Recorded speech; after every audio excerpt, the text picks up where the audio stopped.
Hillary has been lengthening her excuses as to why she lost the election. She didn't really lose the election. It was stolen from her by, I think it's up to 24 different excuses she has now. Number 24 is content farms in Macedonia. And as I said, my grandfather was a Macedonian content farmer, and we often think about, gathering on the porch and recalling the old days on the Macedonian. He never thought that the old content farmers he left behind in Macedonia would one day steal the U.S. presidential election. They are gnarled, hard-working Macedonian peasants, and the way they were able to reach out and steal the election from a well-oiled machine headed by John Podesta is impressive. Oh, okay. Well, we need to have a proper introduction. My name is Jason Miko, and I am in the beautiful town of Oro Valley, Arizona, which is a small town just north of Tucson, Arizona. And I'm recording this with my friend Cvetin Chilimanov, calling in from the horrible, dreary, smog-covered city of Skopje, Macedonia, soon to be North Macedonia if the plans of our overlords come to fruition. And it's practically night here. We have a solid time difference between Arizona and Skopje. And it's really 8 hours? Yep. No, more? 8? No, 8 hours right now. Oh, yeah. okay. I see in Arizona, Cvetin, we don't do daylight savings time, as we like to say. We're on God's time all the time. Yeah. Well, the thing about daylight savings time, and this is a digression from our main subject today, of course, is that in Arizona, it's so bloody hot in the summer that the last thing you want is another hour of daylight. So that would explain why we've never gone on daylight savings time. But no, but it's not. I understand why other places might want to have it, but that's not our subject today. I think today we want to talk about something topical, and I'll tell you, Cvetin, it seems that our friends in the government in Macedonia, the media, the academia, the think tanks, civil society are just absolutely obsessed with the Prime Minister of Hungary, Viktor Orban, and the former Prime Minister of Macedonia, Nikola Gruevski. It seems like both men are living rent-free in their heads. What do you think? Absolutely. I mean, this is all they report on. We have pro-government TV stations here. When they have the news, it's like 40 minutes of news, 25, 30 of them dedicated to Gruevski and Orban, even though there is literally no news since he was his asylum was approved, and basically he is now, this chapter is finished news-wise. But what else are they going to talk about? I mean, I was joking with somebody that they could devote a lot of their airtime on all the new factories opening up in Macedonia, which is what Gruevski was doing when he was in charge. You have to fill in the news, and he would just, the government PR machine would just crank up stories about all the new factories which are coming from Germany, from the United States, opening up car parts plants here. But this is not happening anymore. So the main news item of the past 10 years is no longer, they cannot use it anymore. And what else is happening? Nothing much. Well, you bring up a good point. I want to emphasize, I think, is that because the government is talking about this nonstop, and their friends in the media and civil society, etc., because they want to distract. It's a distraction for them from the issue of changing Macedonia's name, identity, constitution, language, heritage, history, culture, and everything else. And the fact that you mentioned that they are just not doing anything on the economy, on the rule of law, on pollution, and a whole host of things. It's much easier to point over there and say, look at these shiny objects to distract attention. Look, and I think you're absolutely right. That's the whole reason. Yeah, I mean, they're actually doing a lot of stuff in the field of economy and the rule of law, but it's not something you could brag about. Basically, in the field of economy, they're increasing taxes left and right, and it's showing. It's really showing with companies which were actually supporting this leftist government in the past now panically saying that they cannot stand this. They're increasing taxes on bank deposits, which is always a weak point in the Balkans. We've suffered cascading collapses of banks short 25 years ago. So that's again something which you don't want to do. You want to encourage people to save money in especially in your local currency. And in the field of rule of law, I mean, this is literally what we used to read about in the old communist times, the way they would manage the courts and use them against political opponents with made up charges. You show me the man and I'll find the crime in him. It's literally being Right. applied here. Well, and on the economy, I think it's worth remembering, worth pointing out that this government was elected, even though they did not receive the majority of votes. The government was installed, I should say, on a promise of redistribution of wealth, which is a fancy way of saying we're going to take from, we're going to raise your taxes and take from those who have more and give to those who have less. And it's always fun because they say it's, I know the Prime Minister and the Finance Minister recently have said that you're going to a progressive tax system because the current one isn't fair. Yeah. But they alone are wise enough to decide what is fair for Macedonian taxpayers, which is entirely subjective. There are no economic arguments.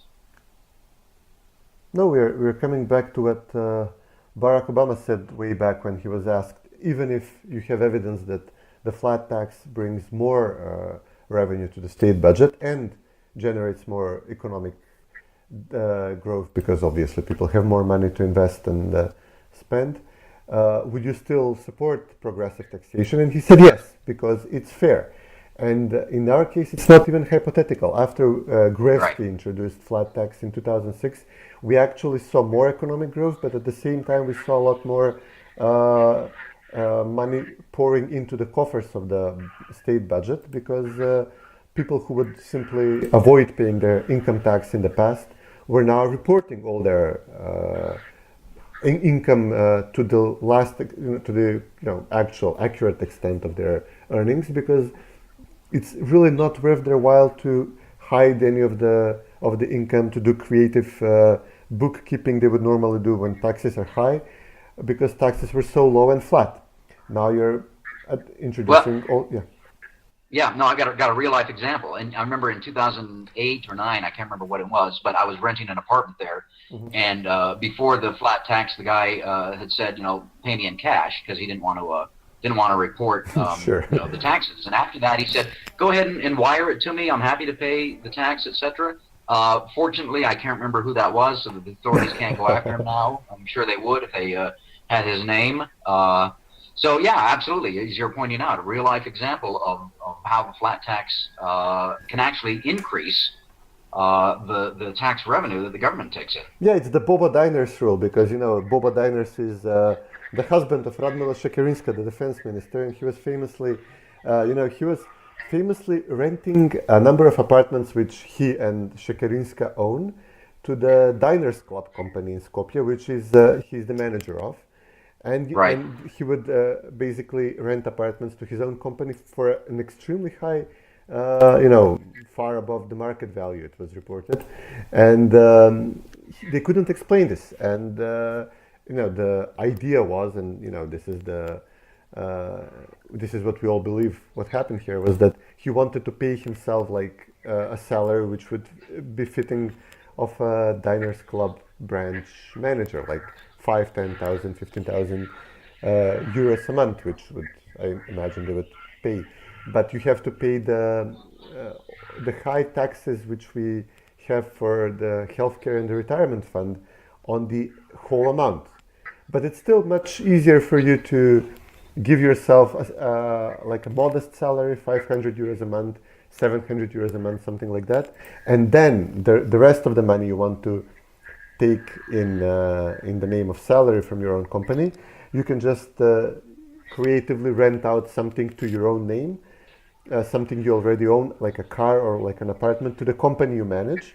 Obviously, you're not giving the apartment or the car to the company, you're still using it or renting it out in real life to somebody else if you don't need the apartment, or you're driving your own car, but it's rented out to your company.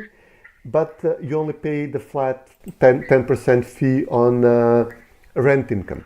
While if you give yourself like 3,000 euros in salary from your own company, you have to pay, easily about 40% on that amount in healthcare and retirement taxes. So yeah, we have this is a well-established approach wherever you have to pay progressive taxes. Right. Well, you're listening to the Macedonian Content Farmers Podcast. We'll be right back. Okay, do you have ads? Do you have like commercials?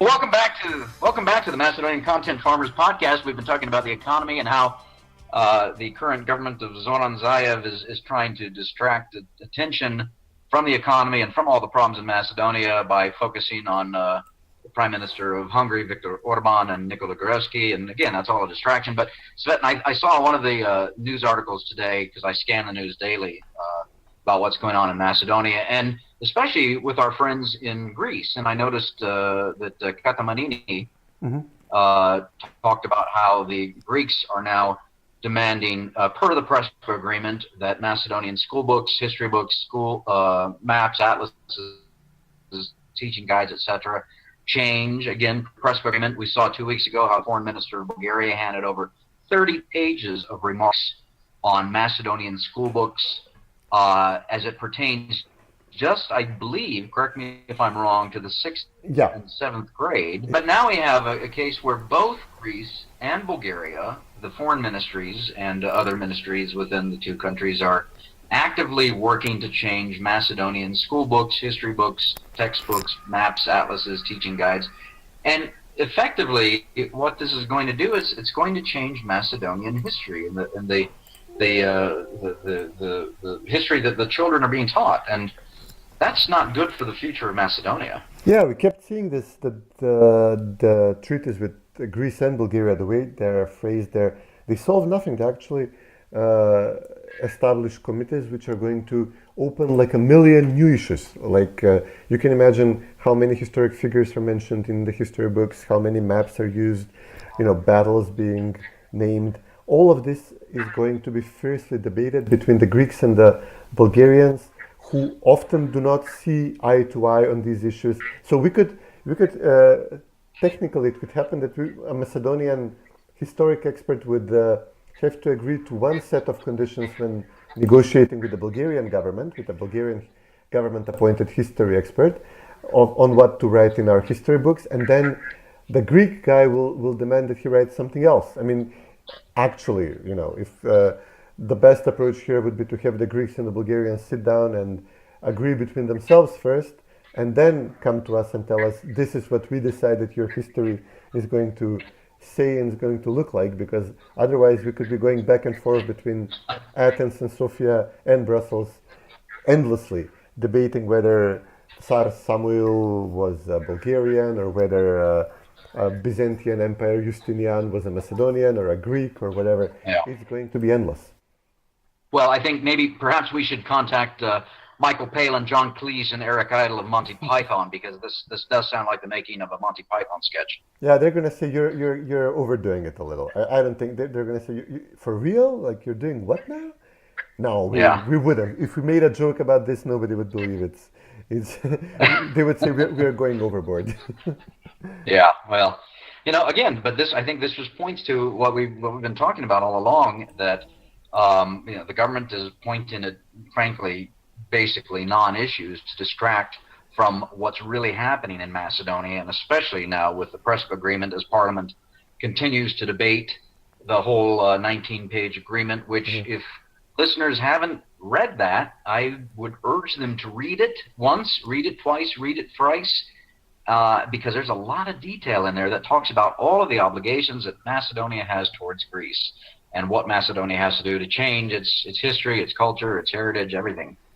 Yeah, the Weimar opposition at this point is even noting that, listen, we want to join the EU, and the way the agreement is set up to open and close different chapters of the EU accession process, it actually is going to create so many traps, booby traps along the way, that even if we really wanted to, earnestly wanted to join the European Union, and obviously on this podcast the opinion is somewhat different than the one shared by the Weimar party and the government, but even if we earnestly wanted to join the EU, this is just going to create so many incentives for the government and the opposition parties in Greece and possibly Bulgaria to demand that the government blocks our accession, our integration to the EU, unless we edit two more history books and we, penalize some principal in some school which was not fast enough in removing all the maps, which Greeks might find offensive. So it's really going to be an endless line of new arguments which would really grind down whatever EU integration progress we achieve to a halt. Up a very good point, and it's not just with issues pertaining to school books, history books, etc. There's entire articles. I don't have the 19-page agreement in front of me, but there's entire sections of the Prespa agreement that then demand that monuments change and the Star of Vergina, wherever it may be, throughout the entire territory be removed. And it's just an endless series of activities that the Macedonians must undertake to appease the Greeks, that if they miss one, then the Greeks will simply say, look, you didn't do this as the way we demanded, therefore we're not going to continue negotiating with you on article whatever of the EU accession treaty. Yeah, and the funny thing is, there is some metal company here which I guess does lids for the sewage, when you cover up the sewage holes, the manholes. Oh, yes. And I don't know how this happened, but the guys thought it's a good idea to use the flag of Kutlash Vergina, the 16-star flag, the 16-star sun symbol on their manhole covers. So basically, we will have diplomats from the Greek embassy literally going down sewage pipes and examining whether we're using this symbol on the sewage lids. I mean, it's very likely that in Brussels there's going to be a debate and pictures being shown there that, listen, they're still using this manhole cover. Obviously, we cannot have them open up the next chapter on sanitation and rural municipal development if they're still using this symbol on their sewage. It's actually funny that you mentioned the manhole covers, because when I was there in September, I took a picture of one with that very thought in mind, and I think we might even have a title for this first podcast, Sewage Manhole Covers of Macedonia. It's going to happen. It sounds ridiculous, but it's really, really going to happen. Yeah, but you're right. They're all over Macedonia, of course. And they deserve it. Honestly, I can't say I'm feeling bad for them. I actually can't wait to have Nikola Dimitrov and whoever is Greek foreign minister in due time debating sewage pipes and idiot things like that, because they actually deserve it. I mean, they fought for this real hard, and now they got it. They have an agreement detailing all the minute issues which are going to be examined in Macedonia, which Greeks find offensive. And yes, absolutely, focus on this, do this for the rest of your lives. It's literally what you people deserve. You bring up a good point about whoever Nikola Dimitrov his counterpart is going to be. Of course, we have elections in Greece probably in May, maybe before that, according to what I'm reading in New Democracy, the conservative part of the opposition. Nea Demokratia is far ahead of Syriza in the polls right now, and once they get in power, of course, everything's going to change, and it's kind of hard to guess what's going to happen exactly regarding the Prespa agreement, if it had been ratified by then, how that affects EU accession, etc. Yeah, I mean, I think what they're figuring out now, what they're going to try to do is do this most urgent thing on our agenda, which is bring Macedonia into NATO by hook or crook. And then I assume that the whole thing is going to unravel afterwards, because possibly Tsipras will be able to push through some kind of ratification, not only of the Prespa Treaty in the Greek parliament. They actually have to ratify the more important thing, which is the Macedonian NATO accession instrument in the Greek parliament. Because if this doesn't happen, if they only ratify the treaty but not the point where Greece gives up on its right to veto our NATO membership again, as it did in 2008, then we get nothing, and then nothing gets done. So I assume that the proponents of this deal envision a situation where Macedonia votes on the constitutional amendments by the end of the year, and then the Greek ruling coalition would say that they wanted to discuss the issue again in March, but their own announcements said that they're going to ratify the treaty and the NATO accession protocol even before March. So somehow Tsipras is going to have to come up with 51% of the vote in parliament to support not only the ratification but also NATO membership. And I imagine that the whole thing unravels afterwards as soon as Greeks hold elections and new democracy takes over. Again, a side note, we are amending our constitution even though Macedonians actually refuse to get out and vote on a referendum specifically asking us, do we want to join NATO, EU, as the Republic of North Macedonia. So we actually rejected this offer. We were given this choice and we voted. Only 36% of the people voted. Out of them, there was this weird late half-hour turnout, in the last half-hour turnout in Albanian districts, which until then voted about 30%. All of a sudden, turnouts jumped to 70, 90% in some places. So even these 36% are very questionable. But in short, yeah, we had a referendum on EU and NATO, and we said, no thanks, we're good. I mean, not right now. It's not you, it's me. This was our answer. And even though this was the answer from the Macedonian people, we're still being pressured to ratify the agreement and change the constitution and change the name of the country. Yeah, absolutely. Yeah, and again, you bring up a good point. I think it's always worth reminding folks that the referendum, frankly, failed, and yet the government of Macedonia, the U.S. Embassy, State Department, OSCE, all of the other embassies, etc., are saying that it was a success and it passed. And well, we have a word for this. It's called spin. And that's exactly what these folks are trying to do. The majority of people, and it's kind of funny. It's not funny. This is the truth.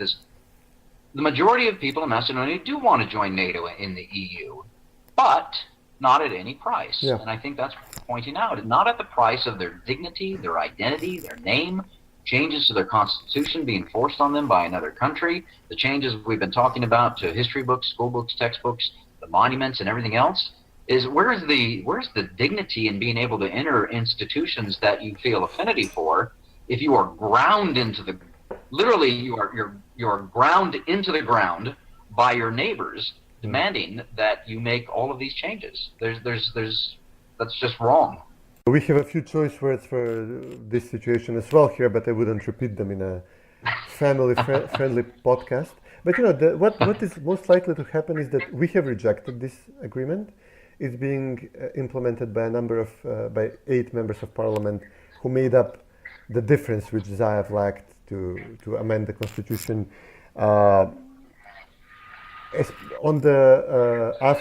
After they were charged with different crimes, they themselves or their family members.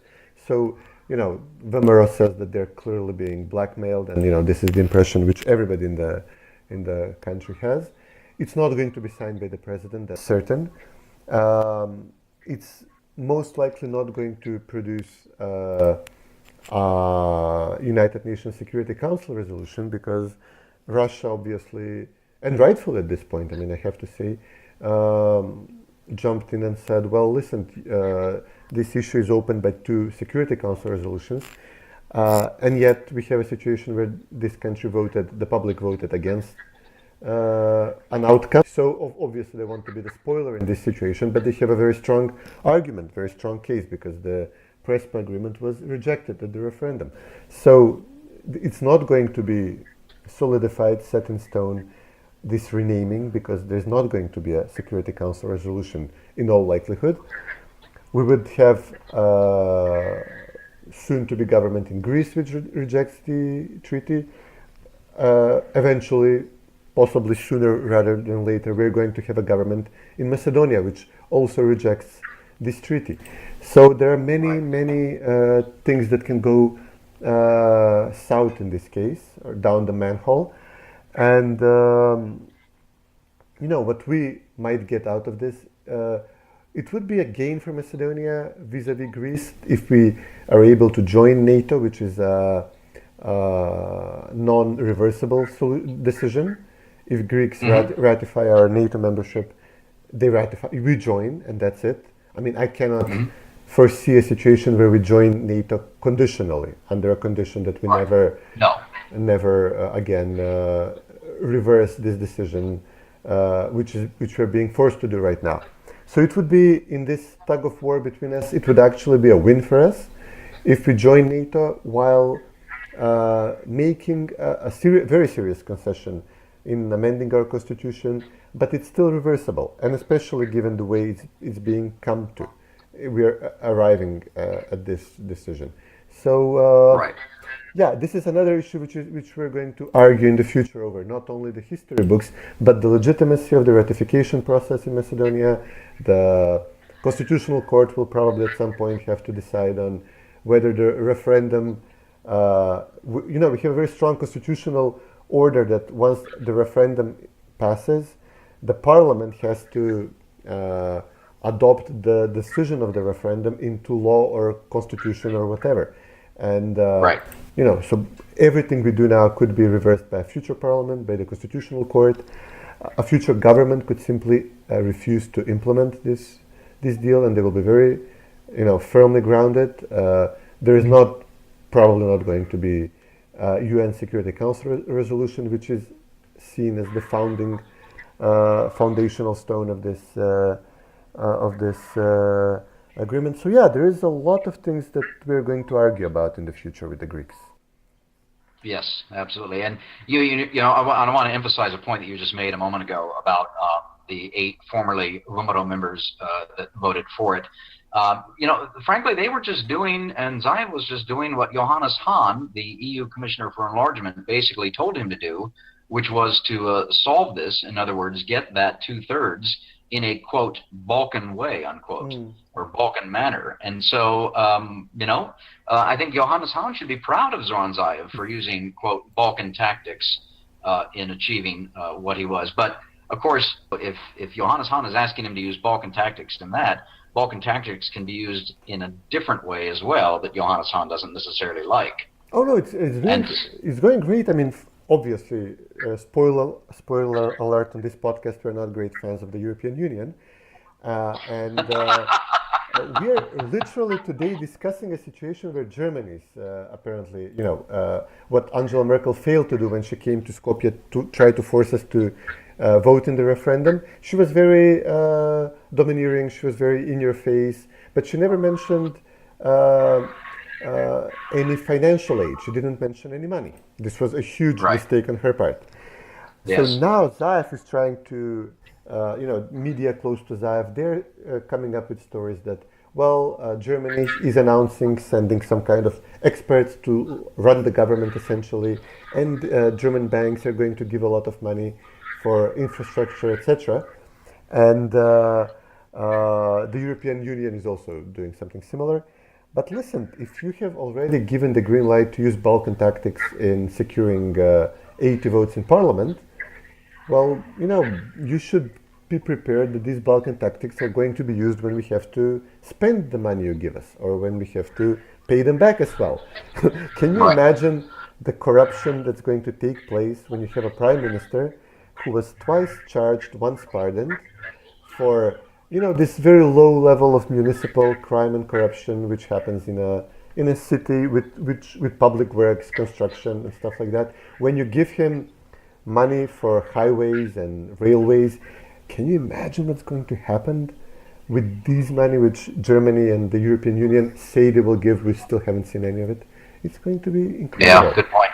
And speaking of the 8 members of parliament, we haven't mentioned Gruevski actually a lot here in this podcast, but in his large, long-form Facebook comment from Budapest, he actually mentioned some very interesting positions which shed some light on the position of these 8 members of parliament. He says, I was approached at one point by Zaev's brother, the infamous Vice Zaev, and he says, I was offered that leniency in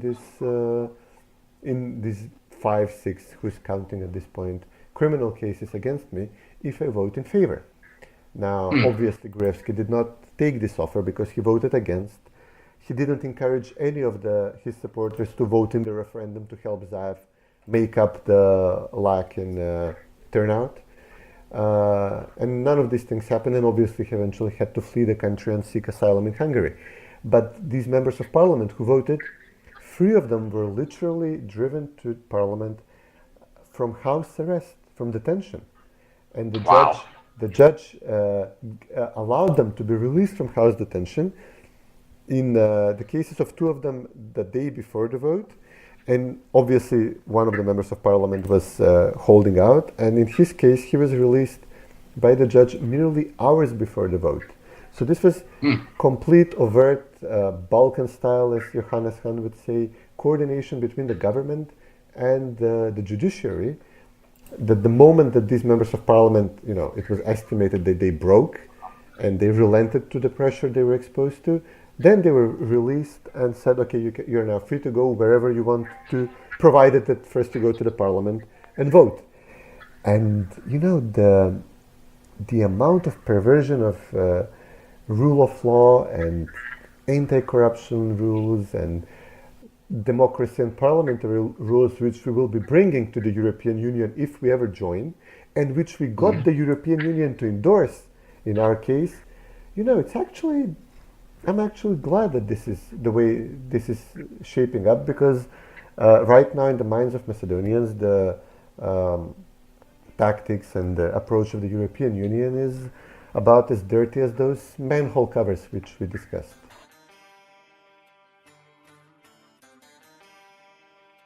There's all these stories about, guys over in Macedonia who are running these fake news sites. My second reaction, Tucker, was to say, if I ever run for president, I want these same Macedonian campaign consultants who are the geniuses. That's who the Russians go to when they want to really sew up a presidential campaign.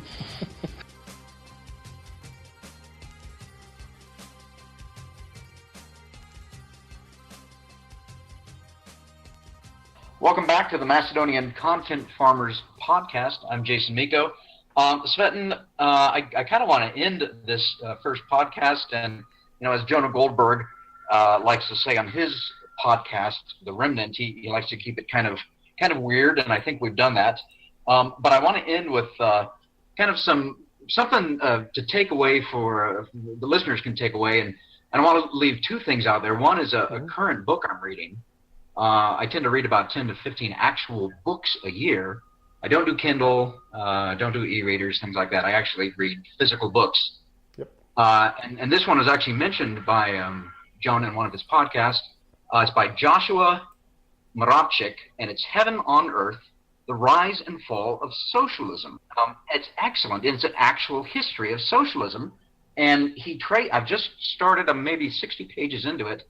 And he traces it back to, not surprisingly, the French Revolution. And he takes it from there. And the actual word socialism was coined by the followers of a Scottish industrialist in the early 1820s, Robert Owen, who believed he was trying to create utopia, which of course never works. But anyway, it's the Heaven on Earth, The Rise and Fall of Socialism. Excellent. Highly recommended. And the second thing that I wanted to leave was, I listen to a lot of podcasts, as do you. One of my favorite ones is Russ Roberts, who is an economist. He's great. He's excellent. Yeah, he's fantastic. And he's got a podcast called Econ Talk. It's going to be found at econtalk.org, econtalk.org. And the one I listened to the other night, he had, I believe the author's name is A.J. Jacobs, who's an author. And the book is called Thanks 1,000, which is kind of funny because it's a play on the phrase thanks a million. But in Thanks 1,000, A.J. Jacobs goes around and he literally tries to thank everybody who is involved in creating his morning cup of coffee. Gets a morning cup of coffee from the local coffee shop down the street from wherever he lives. Excellent. And he actually thought about it, from starting with the barista who makes his coffee. This is something I've really been thinking about and reading about and writing about the past year, is the importance of gratitude and how gratitude really is the proper attitude in life and the proper way to go through life. You don't find happiness. You find happiness from being grateful. And I think that's the lesson of his book. And it's an hour podcast. It's fantastic. Highly recommend it. econtalk.org. The book is Thanks 1,000. Yeah, it's great. I mean, I can imagine how many people go into just providing the transportation for that cup of coffee from the coffee growing belt to wherever Roberts works and operates from. Okay. It's magnificent. I don't know, I haven't been doing many. I gave one thing which seemed it would look uplifting a try. It was this series on The Good Place. It came highly recommended on a bunch of shows and podcasts and wherever about the afterlife, in which you provided that you're good enough in your earthly life, you end up in this style of American suburbia, this beautiful corner in some suburban sprawl district, and you live out your eternity there. And then very quickly it turns dark when you realize that it's actually not the good place, it's the bad place, and you're being tortured with very inept torturers who cannot really organize themselves around how to approach humanity and how best to use humanity to torture ourselves. And this is appropriately Kafkian style of a show for the times we live in, because you try to take a break with some nice little Netflix comedy show, and yet they circle around and come to the fact that our humanity is still stuck in the same old corridors, wandering around and trying to hurt and hit and torture each other. And even though we are within grasp, we could be living this beautiful suburban lifestyle, and yet we somehow cannot get ourselves to do it. Wow, fascinating. Wow. Well, I think this is about as long as we could annoy our listeners with news from Macedonia, and but it's actually it's happening place. I think we'll have, I don't think we could easily be churning 2 or 3 of these a week and still cover new ground in each of them. Oh, sure. Yeah, no, Jonah at The Remnant is talking about trying to reinstate his twice-a-week podcast. So editors do it once a week, and there's just so much news going on, which is both, I guess I don't know if that's good or bad, to be honest with you, but to those of us that are news junkies, and those that follow it, it certainly is plenty of material to talk about. I think I overdosed on the news in the second year of this political crisis, so I'm now way beyond. I'm in the good place now. Okay, all right, good. Well, excellent. Right. Thank you for keeping up with us and for going to this first of its kind English language news podcast on Macedonian affairs and Macedonian content farming. Absolutely, yeah, great. Well, Cvetin, it's been great talking to you from 8 hours behind, and look forward to catching up on the next one. Absolutely. Take care, buddy. Thanks. You too.